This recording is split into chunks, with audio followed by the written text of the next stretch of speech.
Then may I ask Amity on the floor?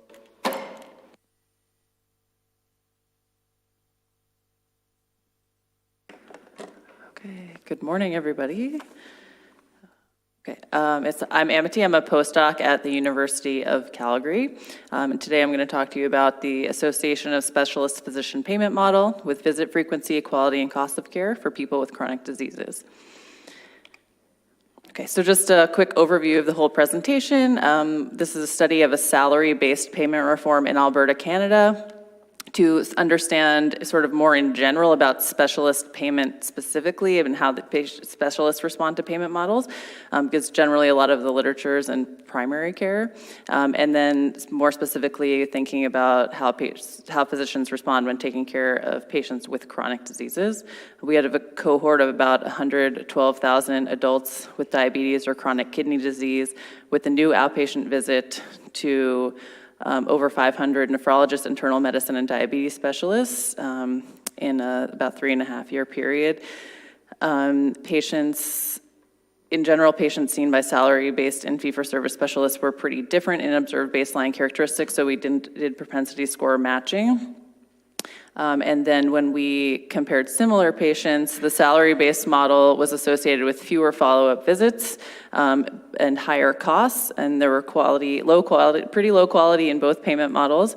Salary-based physicians appeared to have poor performance taking care of patients with diabetes. And there was substantial variation in outcomes among physicians, pointing us to thoughts that maybe some additional strategies need to be implemented in Alberta to align healthcare system goals to improve healthcare for people with chronic diseases. Okay, so diving in. So just a quick background, as most of you probably know, chronic diseases are increasing in prevalence around the world, and along with increase in prevalence comes an increase in costs.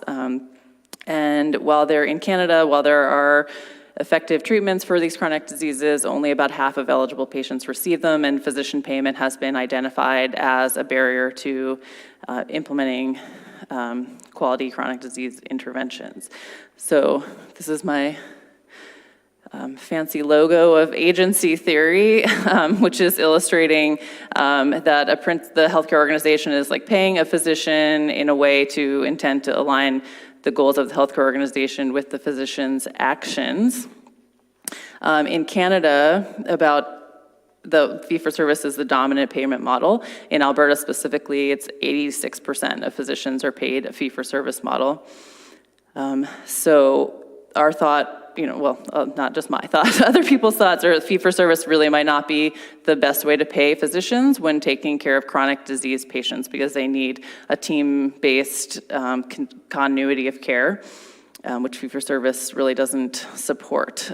So in 2004, across Alberta, a salary-based payment model was implemented, and I'm saying salary-based because the physicians are not employees of the healthcare system, but they were paid a salary that would cover their clinical and academic and research time. So most of these specialists are specifically researchers or teachers who wanted, and so the big goal of the program was like to leave more time for that. But another specific goal was to improve quality of care. So we looked at that intervention to study the Association of Specialist Payment Model with the outcomes of utilization, quality, and costs for people with chronic diseases who were new to seeing specialists, because I similarly agree, like the new patients versus continuing patients might have some different characteristics and different responses of their physicians. So our database includes demographic, laboratory, and administrative health data for all individuals registered with Alberta Health. So Canada has a universal health care system of like physician and hospital-based care, but it's administered by the provinces. So all residents are eligible for Alberta Health, and almost over 99% participate. So the data at the time, this analysis was done in very late 2017, early 2018. So at that time, we had data from 1994 to 2015. Unfortunately, while this program was implemented in 2004, the variable to identify the salary-based payment model didn't get added to the database until 2011. So that kind of limited the study designs we were able to use.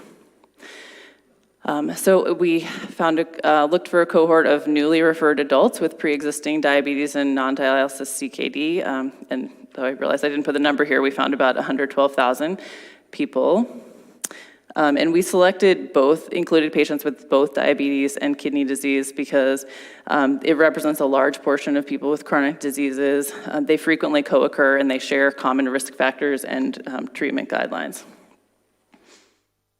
Okay, so we looked at a range of outcomes, including follow-up visit utilization, delivery of guideline-recommended care, rate of adverse events, and costs. And we looked at a number of patient and physician characteristics. The physician characteristics were like things we were able to understand from physician claims, so it's kind of limited in terms of like your physician specialty, your clinical workload, where you were working, and the years practice since 1994, which we use this to attempt to have a proxy for age. And so we used propensity score matching. We did 2-to-1 matching with replacement. And then after that, we decided not to do any further adjustment for our outcomes. Though to obtain the incidence rate and risk ratios, we did use models in the Poisson family. And then one major methodology point to note is we estimated standard errors both using conventional methods and accounting for patients clustering within physicians.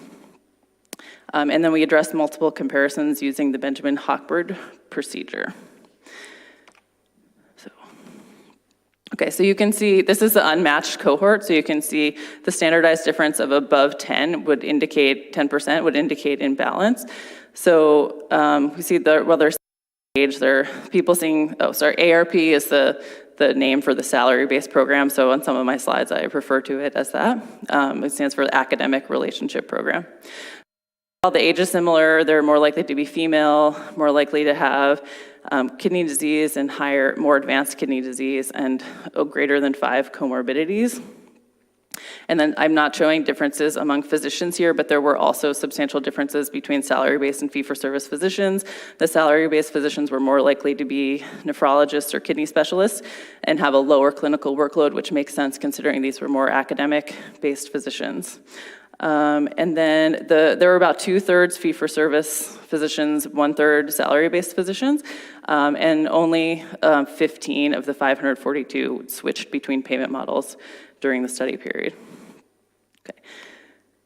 So we included both the physician and patient characteristics in a logistic regression to predict being seen by an ARP physician to obtain the propensity score. So you can see here the distribution of the probability before matching and after matching. So we looked like we did a pretty good job with our model, and the model had a strong predictive accuracy with a C statistic of 0.86. And we retained all of the patients seeing salaried physicians, and the fee-for-service, the number seeing fee-for-service dropped by about half with the 2-to-1 matching. Okay, so these are the utilization results. We can see overall and then by some specific patient characteristics.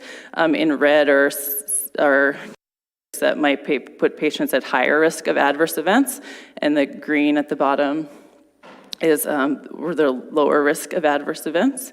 So we can see here there's the visit rate for fee-for-service salary and then an incidence rate ratio, and the conventional standard errors are in red, and the clustered standard errors are in black.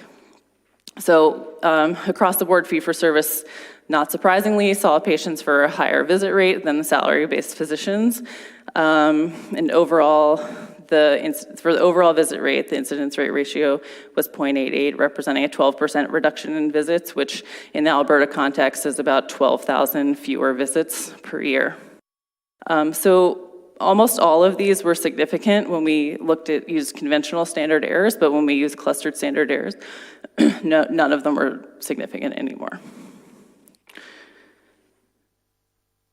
And then looking at some quality outcomes, at the top we have prescribing guidelines, and there were no significant differences there, though everyone is pretty low considering these are guideline recommended treatments. And for the screening, there were some differences, but it seemed to mostly be due to like nephrologists versus diabetes specialist issues. But receiving 2 or more A1C measurements did remain significant after using clustered standard errors. And then looking at adverse events, these are rates of admissions to hospitals or emergency departments for ambulatory care sensitive conditions, which are conditions that you should be treating in an outpatient context, and you should not be going to a hospital or emergency room for.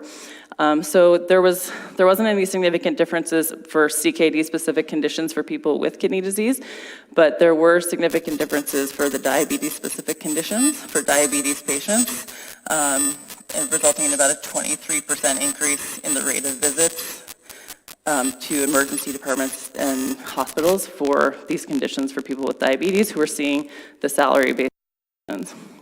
So that's about 13,000 more visits to hospitals and emergency departments in a year. Okay, so when we look at costs, the total cost for people seeing salary-based physicians was about $6,500, while it was only about $6,000 for people seeing patients.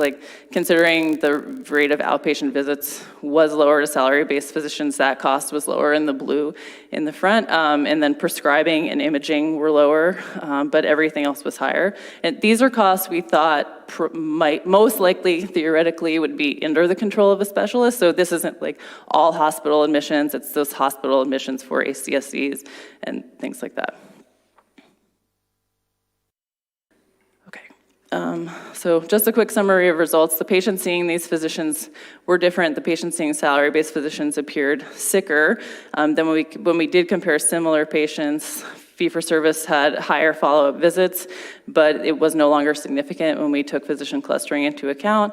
There weren't really clinically relevant differences in guideline-recommended care, but the salary-based physicians had higher rates of these ambulatory care-sensitive condition admissions for their patients with diabetes that did remain significant when taking clustering into account. And the patients seeing the salary-based physicians had overall higher costs.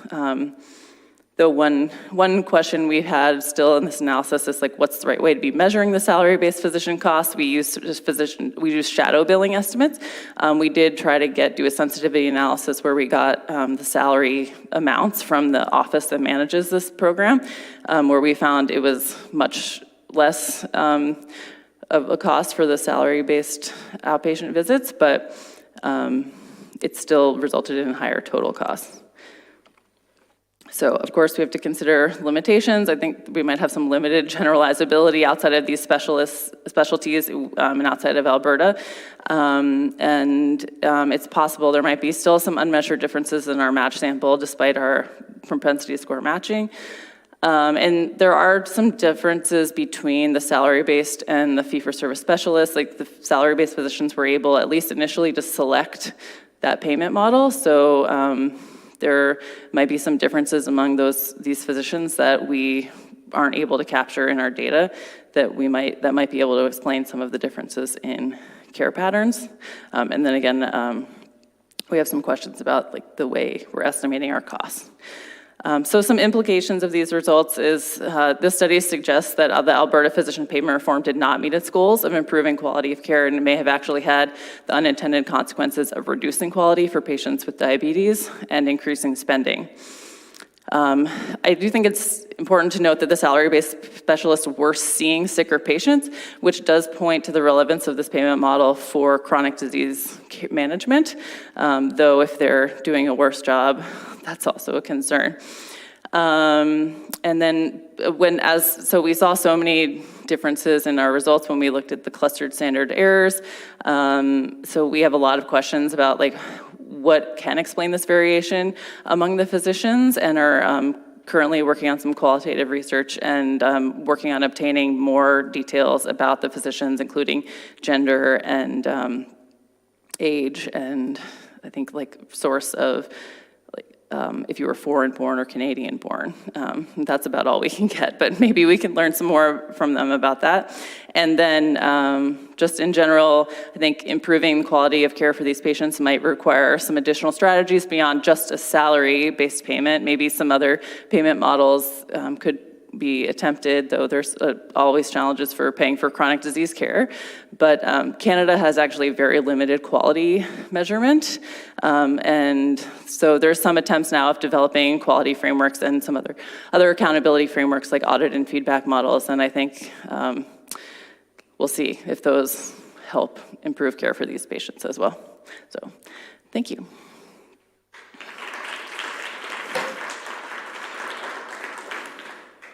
Thank you, Amity, for your good presentation. Are there any questions from the audience?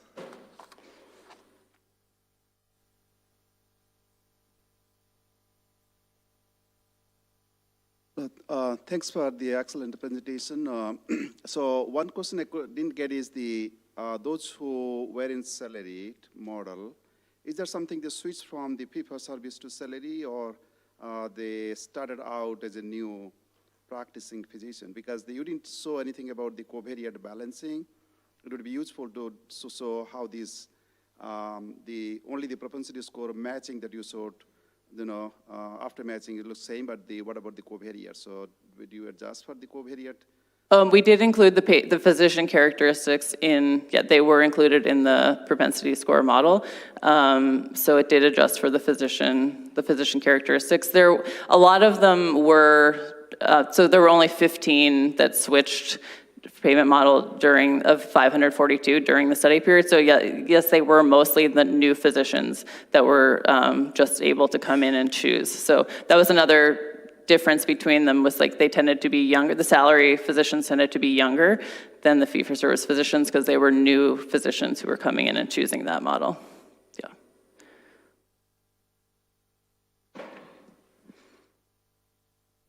And generally, we think the fee-for-service will increase the spending. But in your results, you find compare the fee-for-service, the salary payment will increase the spending. So how to explain this? Does you find some mechanism to explain this? I mean, I guess I would say maybe the higher costs aren't like bad because these patients are pretty complex, and if you're trying to encourage team-based care, salary physicians might be sending the patients to see many other physicians, whereas the fee-for-service physicians might be keeping their own patients so they can continue to make money from those patients. So I think that's one explanation for why there's higher system costs for these the patients seeing the salary-based physicians. I mean, it does, I think, make sense that their specific visits are lower costs. So yeah, though, so then it might be a challenge of trying to impact their referral behavior. So it's the question, should these patients be seeing all these other physicians and getting all this other health care, or maybe is some of that inappropriate? Are they trying to pass off the patient because they don't want to spend the time with that patient? So that's one possibility. I mean, I do think the salary did have lower prescribing costs and lower imaging costs, and both of those are things that are challenges, at least in Alberta, with fee-for-service physicians, like increasing that kind of spending. So I think there are some positive signs and some negative signs about both models. Yeah. Yes, thank you, Amity. Yeah, thank you. For your presentation. Thanks.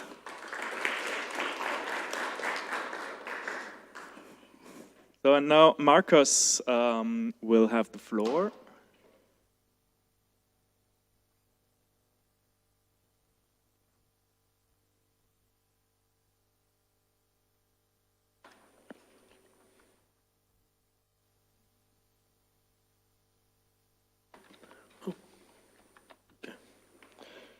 Thanks everyone to be here. The first session of the day.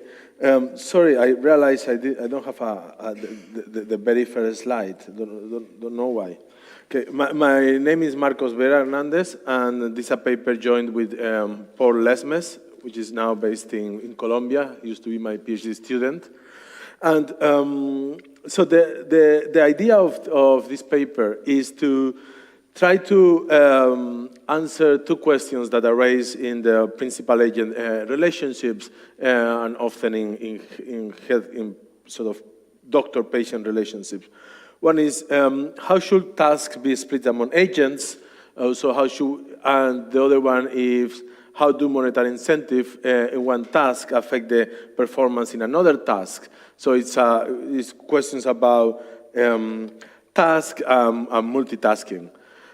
In this, Hostrom and Milgrom in 91 already sort of answered a lot of this theoretically with the concepts of complements and substitutes. And they were quite specific on what complements and substitutes meant.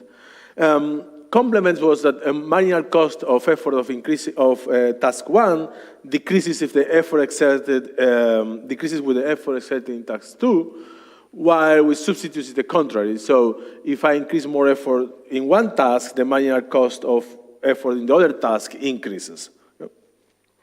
So what we are trying to do in this paper is there is limited evidence about where the different tasks that physicians carry are complements or substitutes.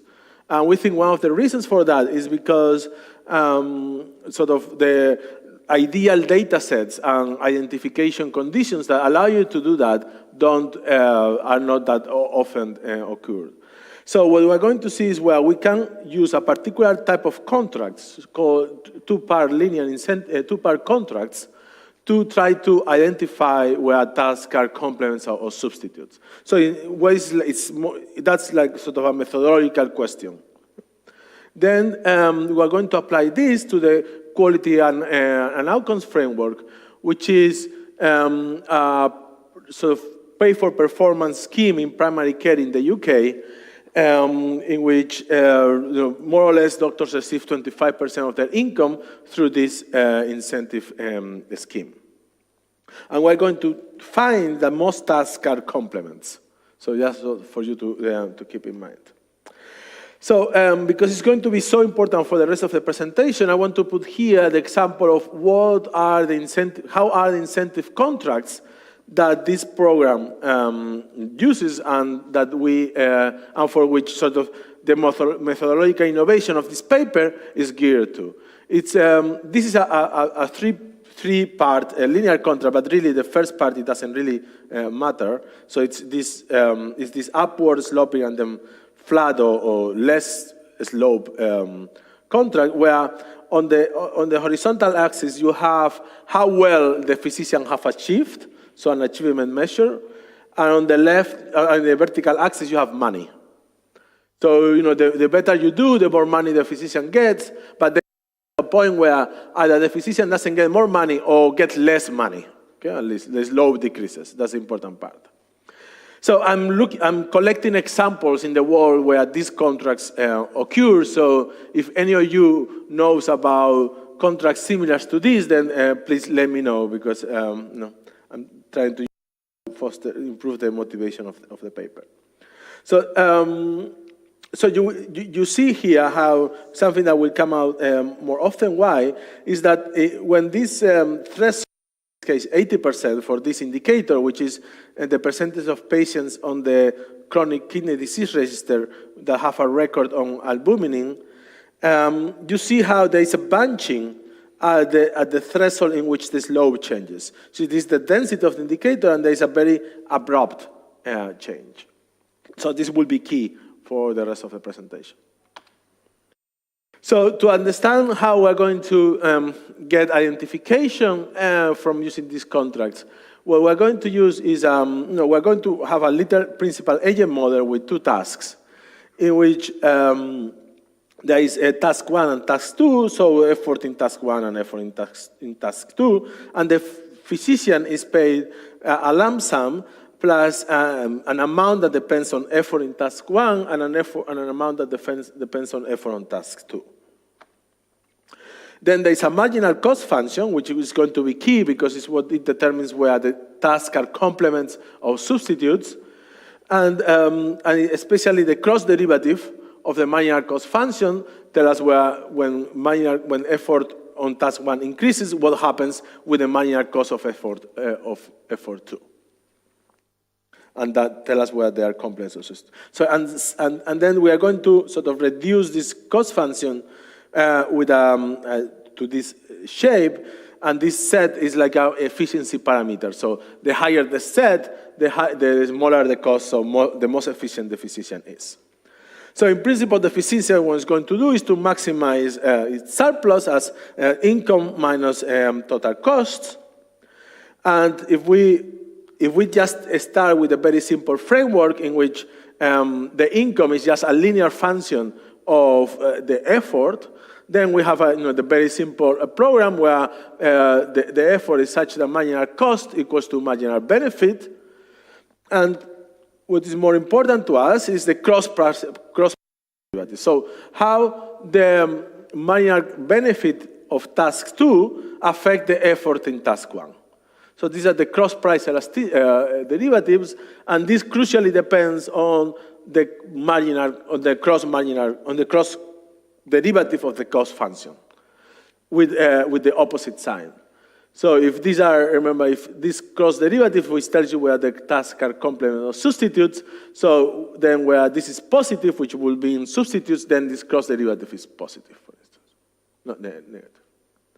So this is important because this is what we are going to infer, but this is what we are going to use it to infer it. So this is it's important to keep this in mind.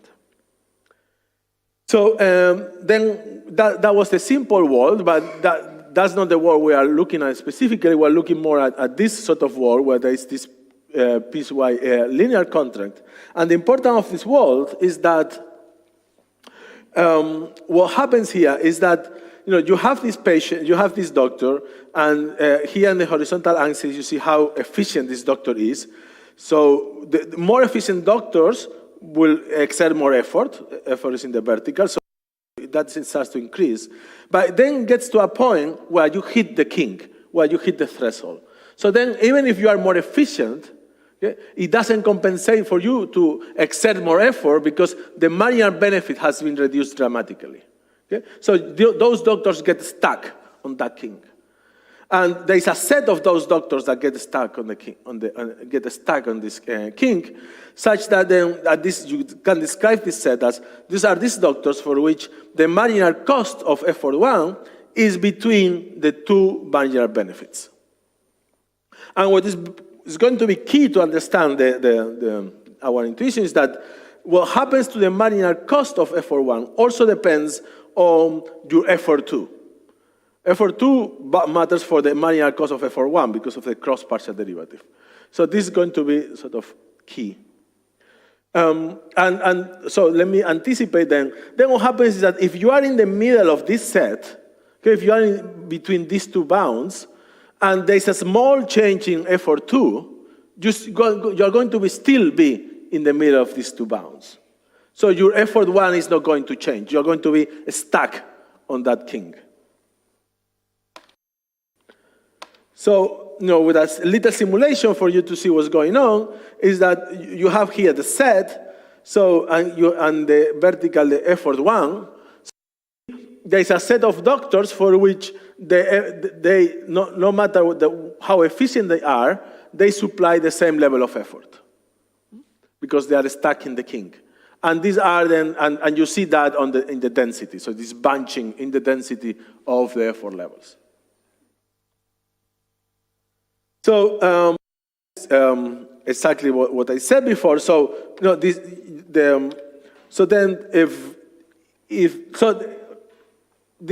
relation I said before between the marginal cost and the two bounds. So imagine that now I change the marginal benefit for effort 2. If I change the marginal benefit for effort 2, but just a little bit, effort 2 will probably change. So if I increase the payment for effort 2, I will do more of effort 2 task. But if that changes small, I will still be between these two bounds. If I was in the middle of these two bounds, I will still be there. And so I will still supply the same level of effort 1.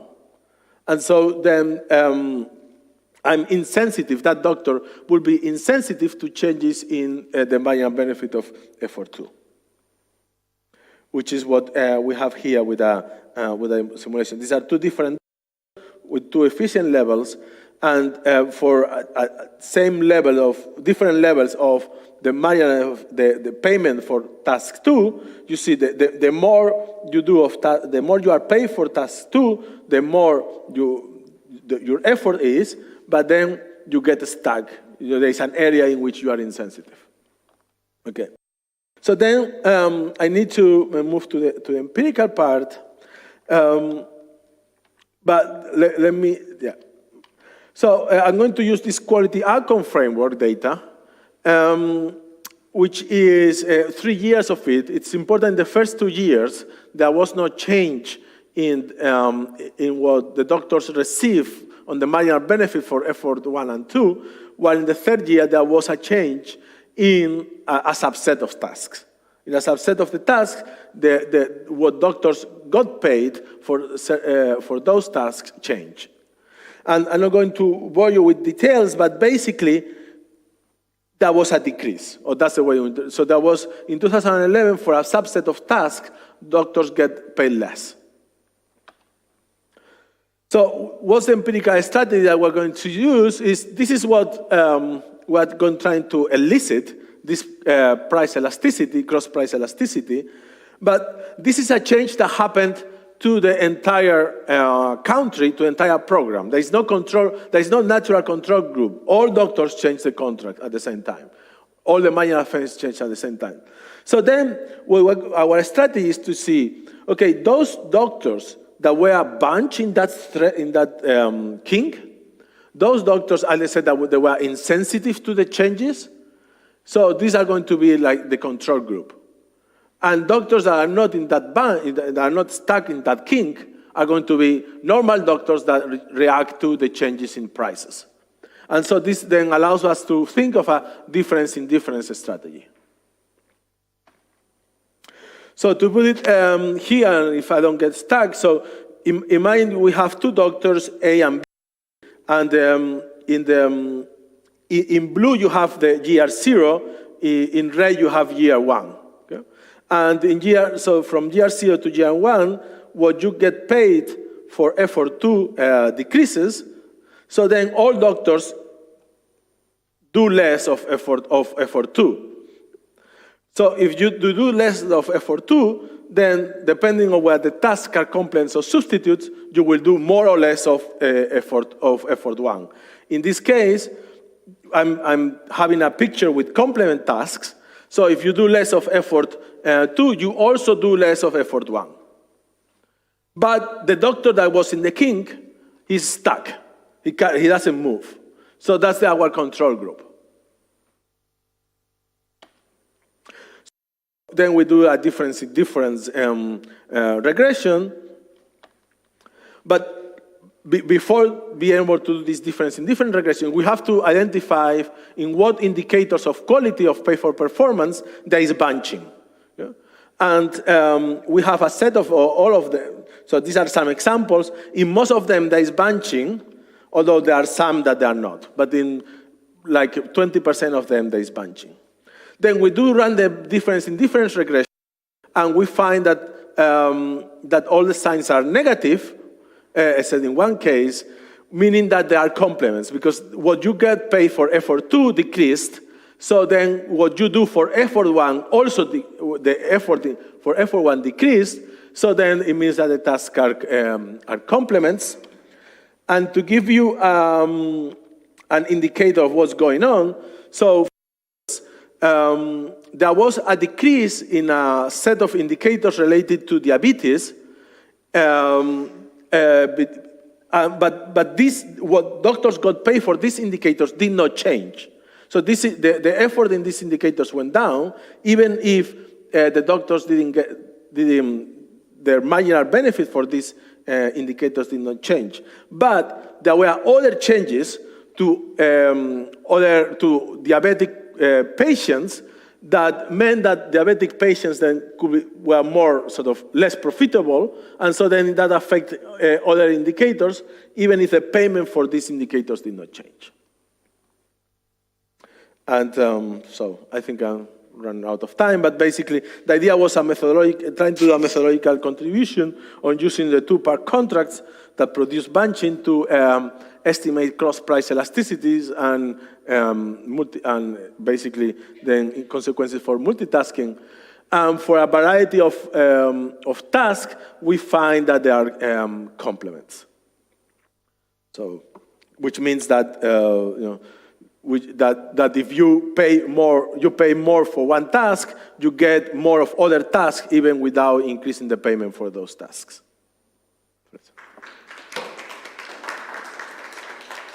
So thank you, Marcus. Stay here. Are there any questions from the audience to this nice presentation?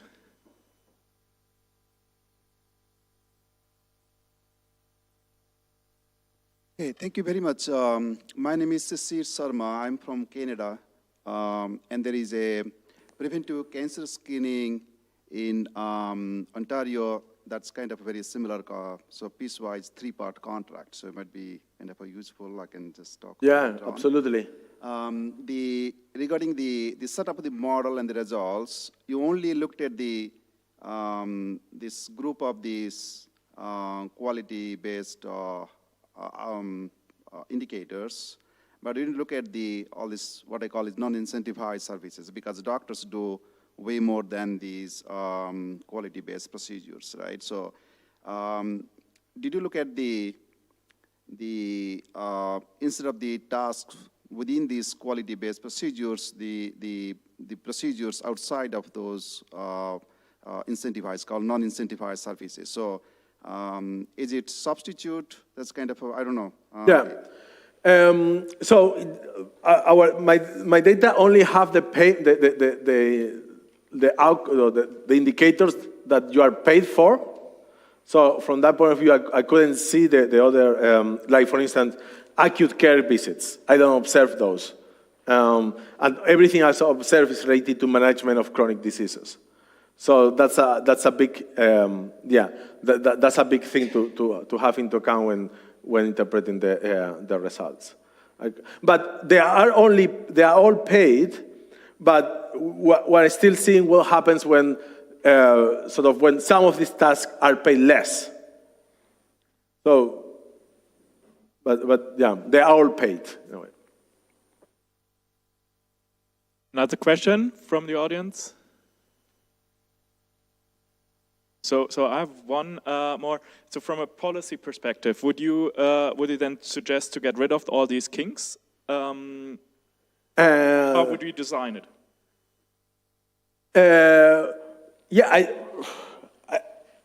I don't think I'm prepared to answer that, if I'm honest with you. But we can talk later, man. You have ideas. All right, that was a political answer. Then thank you very much, Marcus. And thank you. I will get the details of the program if you don't mind. Yeah, no. Thank you very much, Marcus.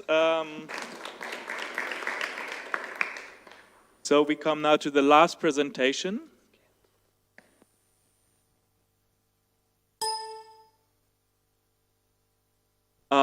Of Helene Eckert.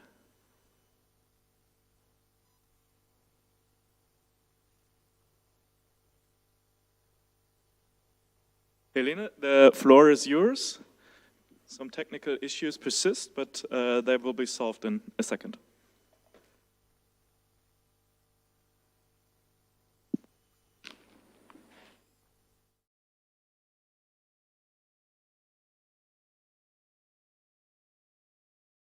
Ladies and gentlemen, I'm pleased to welcome you to my presentation. The previous speakers spoke about their experiences with and so analysis of different payment arrangements in different countries sorry? Yes.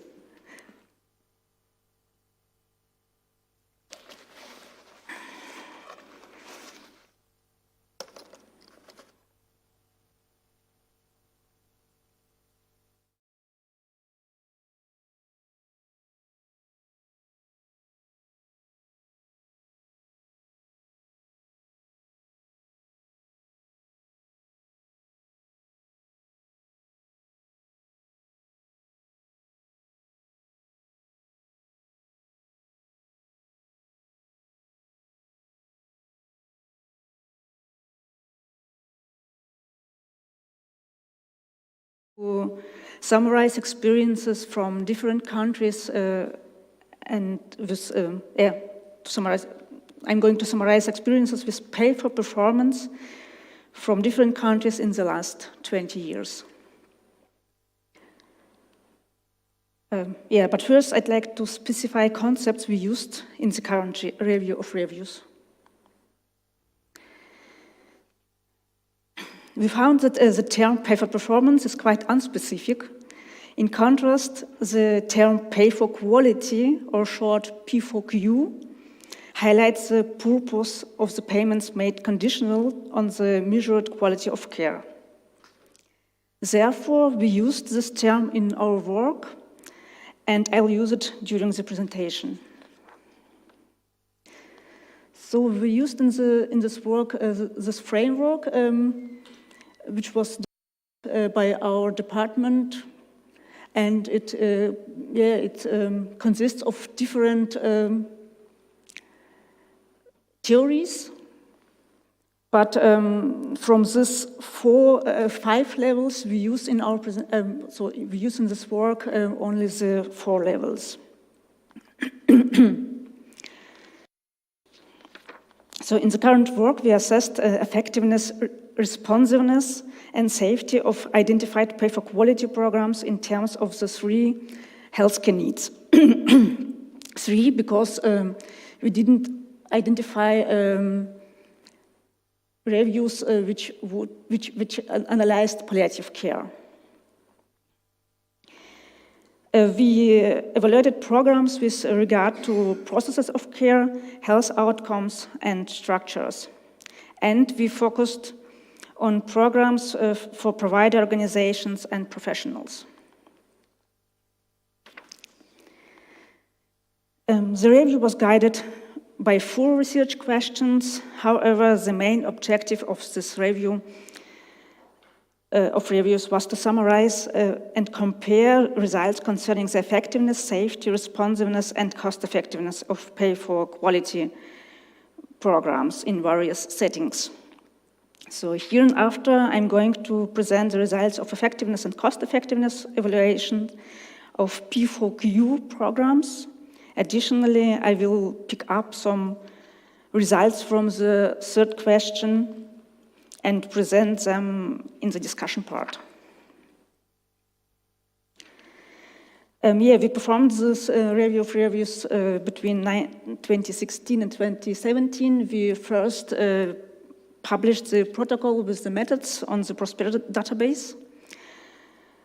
We performed the systematic literature search in 6 databases and performed the gray literature search in November 2016. 2 reviewers screened independently the titles, and yes, disagreements were solved by consensus. The quality assessment of the identified reviews were assessed by the Amstar tool. The review resulted in 37 publications of 32 reviews in total. Here you see part of our results first. The included reviews were published between 1999 and 2016. All but 2 reviews performed a qualitative analysis. From the 17 reviews which were focused on primary care or on programs in primary care, only 1 of those reviews was a meta-analysis.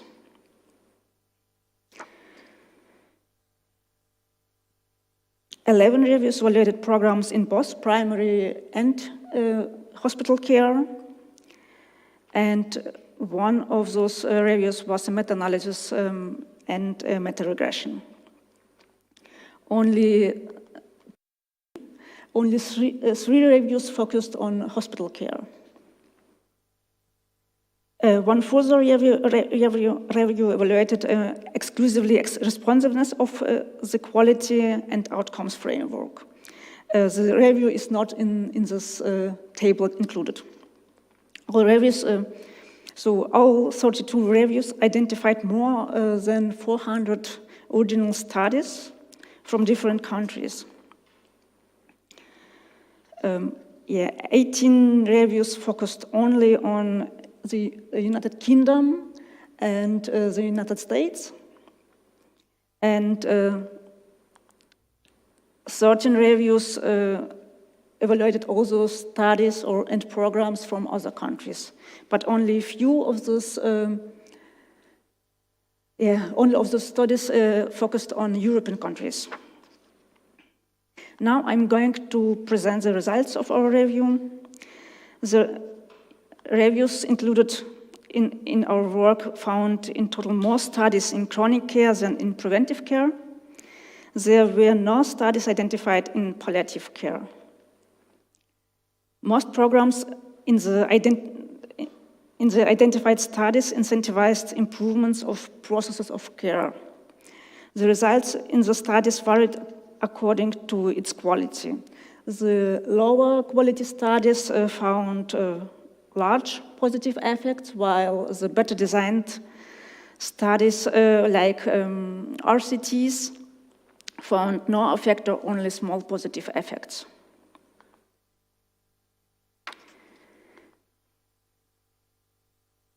Only few studies evaluated program effects on final health outcomes. Most studies found no effect on mortality, readmission, and some other outcomes. Detrimental effects were observed on emergency department visits related to asthma, diabetes, and heart failure. And a few studies reported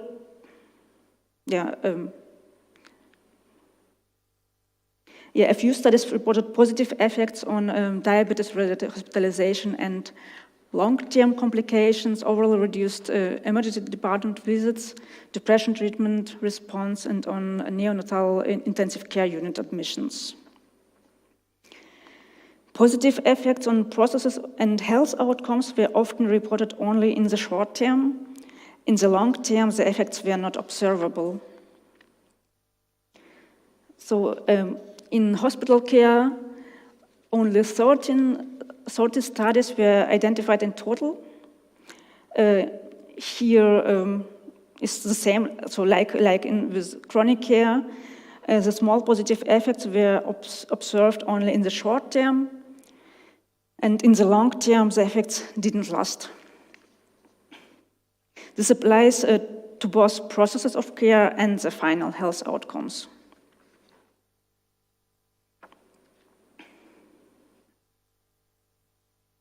Only one review evaluated P4Q in comparison to other quality improvement strategies.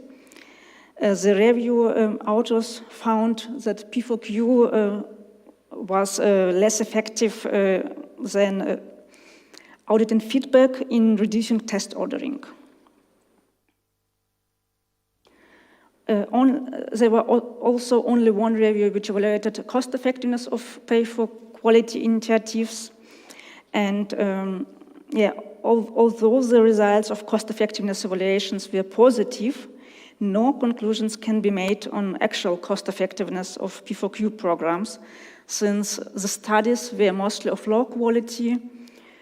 The costs were taken only from or mostly from the perspective of the third-party payers, and only or mostly processes of care were analyzed in the studies. Yeah, effectiveness remains quite uncertain, because also. And therefore, it is unlikely that those programs will be also cost-effective. Our review of reviews resulted in variation of results across settings, healthcare providers, incentivized indicators, and study designs. To figure out on which characteristics contribute to P4Q, we applied the criteria proposed by Ekinar. The depicted chain contains the questions should be answered in order to avoid crucial or most crucial mistakes when designing a pay-for-quality program. As we don't have much time, I'll talk about the maybe most intriguing aspects, how to incentivize and how to implement such programs. The size of the financial incentive appears to have an important role on the effectiveness of P4Q programs, but it is not the only one aspect should be taken into account. Also, designs of the incentives play maybe even more decisive role, and a program should be also periodically re-evaluated, and the incentives in those programs should be re-evaluated. But moreover, in the whole process, all stakeholders should be involved in the process of the designing and implementing such programs. The last point I'd like to mention here is the systematic evaluation of the program. The evaluation should be planned in advance, and we cannot measure the true effect of the program when the performance on planned quality indicators wasn't measured before the implementation of the program. In our review of reviews, we found only limited evidence from the European P4Q programs. There were many reports of positive effects, but the positive results were reported mostly for process measures, not for health outcomes. The effects were short-lived effects. In the longer term, no further improvements were observed. The positive effects were mostly reported by low-quality evidence. We need also studies that compare the effectiveness of P4Q programs in comparison to other quality improvement strategies. We identified only limited evidence of cost effectiveness. When measuring cost effectiveness, all costs should be taken into account. In our review, we found that implementation is a complex process and should be evaluated in order to find the most effective strategies of implementation. So, in total, the results of this review of reviews will be published only in a few weeks in the book published by the European Observatory on Healthcare System and Policies, Improving Healthcare Quality in Europe. Thank you for your attention. Thank you, Helene, for the wonderful presentation. We are all looking forward to read the whole study coming out soon. Are there any questions right now for Helene? No? Don't be too shy. So I have one about systematic reviews of systematic reviews. Yes. I've never done that before, and so I'm always wondering, if you do that, and if you have, imagine an old study from 1996, which is of bad quality, because all the studies are always of bad quality, that's why we need new studies. And this old study will be in all the reviews you are reviewing, and if you reviewed 32 reviews, then this study is counted 32 times. And then imagine a new study, which is of good quality because it's new. This will only be maybe in the most recent systematic review, and so it will be only once counted into your review of systematic reviews. How do you account for this actually bias? So actually we try to count the studies included in those reviews and so synthesize the results of every review. So, and especially the reviews from 96 we excluded because of this reason, yes.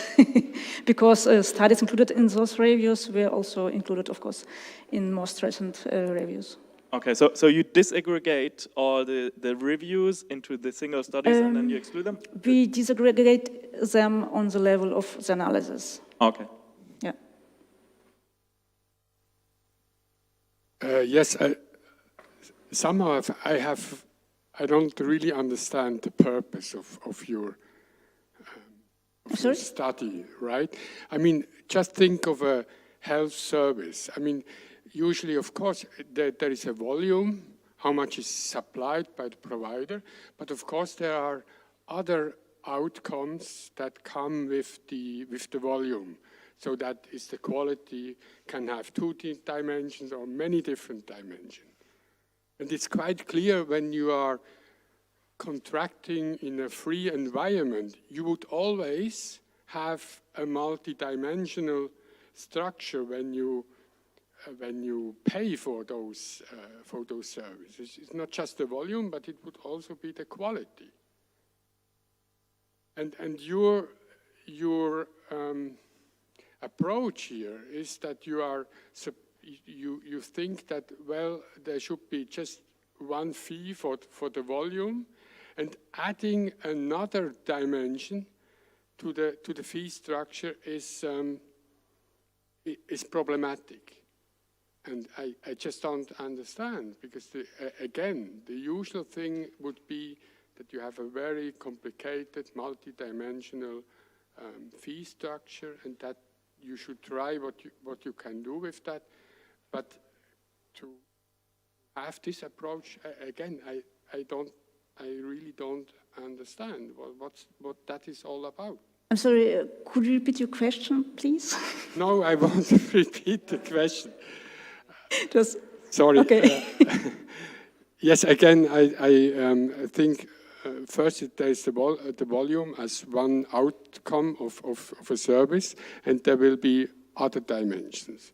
And it's quite clear that you would have a fee structure that wants to address all the dimensions of a service and not just the volume.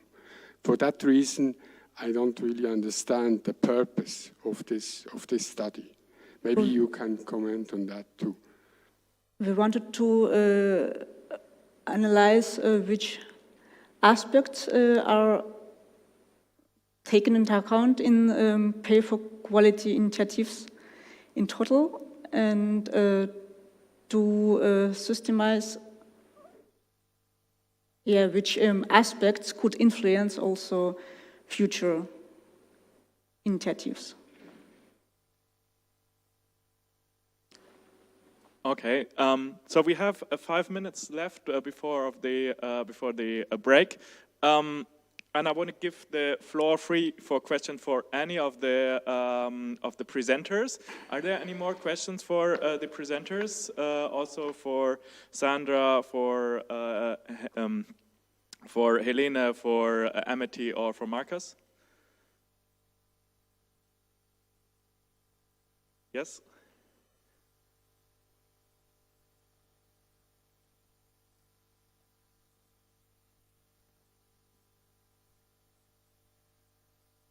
I would have a question for your second presentation, where you mentioned at the end, quite brilliantly, that there would be different models to be applied beyond simple salary-based payments and fee-for-service. What would that be? Could you be more concrete?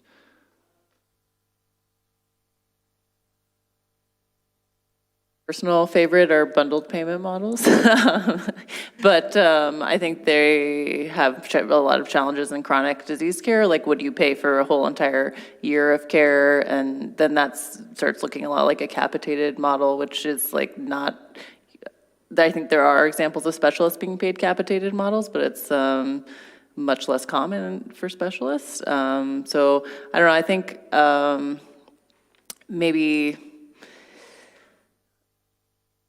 there could be some maybe tiered fee-for-service payments where you would maybe try to incentivize specific services, like maybe people with diabetes need to have more visits to their salaried physician, so you could have like a set fee for having at least 4 visits a year or something like that for those kinds of patients.